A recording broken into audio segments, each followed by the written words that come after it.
Five Nights at Freddy's 2 is finally out after almost 2 years following from the first movie. We are here and we are going to break down the first movie. Spoilers ahead, so if you haven't seen the movie, click off and wait till you've seen the movie. Or if you want to get spoiled when you haven't seen the movie, carry on watching. Subscribe while you're here. So the movie starts in 1982 at the original Fazbear location. In this scene, there's a girl called Charlotte who is obsessed with the marionette puppet. This is how we get introduced to the marionette. While she's there, she sees William Afton in his prime. This is when William Afton's in his prime, sort of killing children. She witnesses this and goes fine, but unfortunately, obviously, she meets her match and gets killed. I guess that's the best way to put it. In the most grueling, amazing opening scene where she falls in this trapdoor of the marionette, where obviously in this location the marionette would come out of this trapdoor and would control all the other animatronics, so Freddy, Chica, Bonnie, and it would control all of them. And this was, a one of its kind, and it wasn't in any of the other locations. It was only in this location, and Charlotte was connected to the marionette, where unfortunately for her, she falls through a trapdoor, and in this one scene the marionette rises through with her dead body in the arms. Following from this, we wake up with Vanessa 20 years on, where she is having this dream while she's still trying to process everything that happened a year prior in the first movie. Mike and Abby are still trying to move on, but obviously Mike is the only one who is trying the most to move on, while Vanessa and Abby still can't. Obviously Abby is still trying to figure out where her friends are, obviously the souls in the animatronics, and Vanessa is still trying to patch up and deal with grief, I guess, and guilt of everything with her father. Following this, Abby goes to original FNAF location from the first movie, where she realizes that the animatronics aren't there anymore. While Mike goes there and tries to condole her in this, he says that he was trying to fix them, but they're just not there. While Abby's there, she finds a Freddy Talker toy, who she takes with her. Personally, I would have gone for that plush, but hey, you choose you. Anyway, Abby takes the toy, and they head home. Following this, we meet McKenna Grace's character, which I think is one of the best characters in the film, by the way. Amazing. They go to, again, the location from the 1982 opening scene. So they get a tip-off from a character called Mike. Not our Mike, but a character that will become very, very important towards the back end of the movie.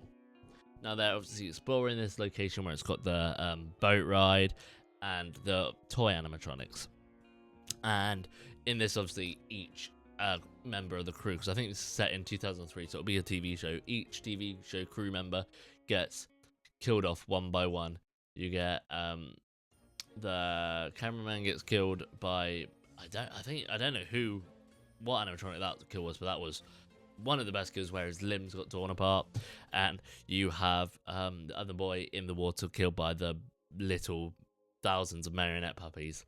But the best one is McKenna Grace's character, where she goes down into the basement, I guess, and sees a toy box, stops it, and the marionette comes out of this massive present box and basically possesses her, from what I think, which I don't know if possession was law before.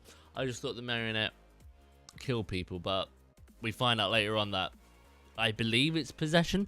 So I don't know if McKenna Grace's character is still alive or if she has been killed. I don't know. Following this, Abby takes the Faz Talker home, whatever it's called, the Faz Talker home, and throughout the night it starts calling out, trying to get Abby to help her. Obviously, she thinks that it's the original souls from who she became friends with in the first movie. Obviously, it's Charlotte trying to lure Abby in to give them the perimeter code so they can get out. Once Abby goes to the location and meets up with who she thinks is the soul of Chica, but obviously they're all being controlled by the marionette. She gets Chica to help with the science fair project, heads home. Next moves over, obviously finds out that Charlotte's behind all this, and they head over to that original location. Well, Vanessa heads over to that original location to basically confront Charlotte about this. See, Vanessa learns that the music box is broken or turned off. I can't quite remember which one it was. And basically, Charlotte captures Vanessa in a very cool, like the art for Marionette, when it's on McKenna Grace's character and other characters later on, unreal. It is yeah, the horror levels has gone up. Not even horror, just the spooky levels has gone up. Amazing. Basically, they find out that they need a perimeter code to be able to leave the building because they're trapped in the building at the minute. They make Vanessa give Abby the security code, or they'll kill Abby, which she gives a code, and they basically go out on a spree, which is basically to kill all parents, because in the opening scene, no parents would listen to Charlotte when she basically saw William Afton take this child. The parents weren't having any of it. They say, get bed down and eat your dinner, kid. Practically, that's what it was.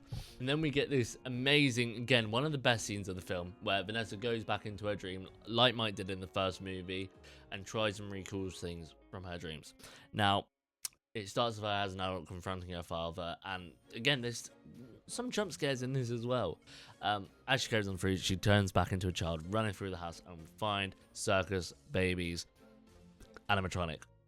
Unreal. I feel like I haven't seen as many people talk about this as we should, but yeah, unreal. Anyway, following this scene, Mike goes to a man's house who everyone who is a fan would know is Henry Emily, who is obviously Charlotte's father, who is trying to explain everything, get everything sorted as Fast Fest is coming around, and just wants gone of William Afton. Obviously, it's not mentioned that it is Henry Emily, so casual fans won't really get this, which it doesn't bother me because I knew this, and the fact that it was Skeet, cinema, perfect. But obviously the casual fan, unless you stayed to the credit, not even scene, it's a videotape, audio tape, you won't know this, but we'll get to that later.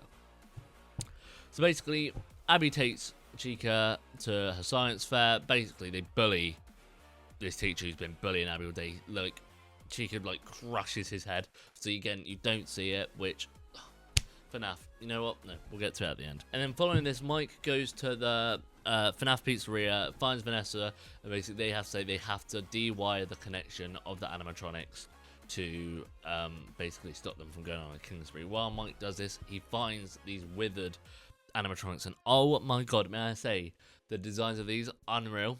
Like, hats off to Blumhouse, amazing. Like, just wow. And then these following scenes of the fan service of having the Fazbear head and everyone else thinking it's Freddy, but Foxy knows it's the Night Guard. Unreal, pure cinema. Obviously, Balloon Boy shows up as well. Peak cinema, amazing. After all this, they believe that they have basically stopped this wire connection, but there is one left, and it's at Mike's house. It is Chica taking Abby, and the marionette jumps out of Chica's spring trap chest, I guess, and it's like a jump scare. It is shot for shot for the jump scare from the games. It is amazing, unreal. And then Abby becomes the marionette, and this is where I genuinely thought Abby has been killed, because we didn't know at this point that the marionette can possess. So Mike, in a panic, goes to the original FNAF location and asks for all the animatronics to basically, for the souls of the children, or the OG animatronics, I'll call it as, to come help Abby, which they do. This, for me, felt like we were rushing the ending. I feel like if we had an extra half an hour with the movie, this movie would be flawless, but I feel like the second half was very rushed. Mike goes back to the house, and this whole ending is probably done in 10 minutes, and it's very rushed, but still.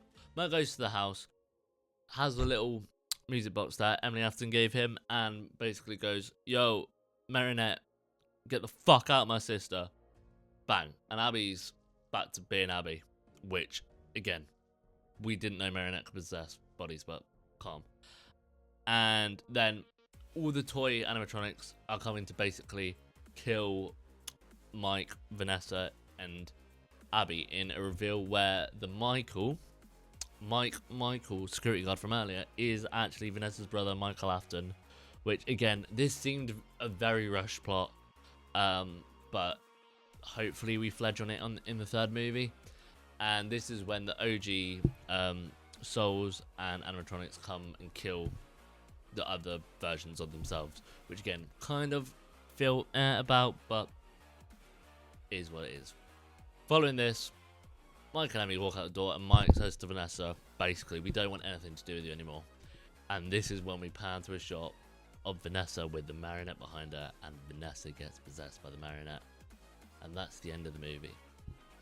until a post-credit scene. In this post-credit scene, there's people clearing out the FNAF location from the first movie, and they're just trying to get everything, and they find, obviously, Springtrap Afton, and they put a bag on him, and he starts tweaking out, and basically, yeah, we're getting a third movie, confirmed. And then after this, in the credits in the second one, we basically get a voice message from Henry Emily calling Mike saying, I'm sorry I didn't tell you that I was William Afton's work business partner and all this. And then I believe he either gets killed or something happens with Marionette. I don't think it's Springtrap, but again, I don't know. Is this lore? I don't think so. Now, FNAF 2 was amazing, don't get me wrong, but I feel like we are building. It's a stepping stone to what is going to be number 3, and I think it always has been. 3 is going to be the one. See, there's no really animatronics. It is just Springtrap, which Blumhouse, make this a PG-18, please. We need, like, I feel like more people will show up for this as well. If, you know, it's Springtrap, it's an 18, and it's just gory kills galore and jump scares, it will be unreal. So just FNAF, please. Yeah, that's all I can ask for. But yeah, that is my review and go through of Five Nights at Freddy's 2. Came out obviously in 2025. I loved it. I think it was amazing. So much fan service was done in this movie, and I was like smiling cheek to cheek the whole movie. But if you've seen it, let me know what you think, and if you haven't, let me know if you're going to see it and how excited you are. Thank you for watching, and peace.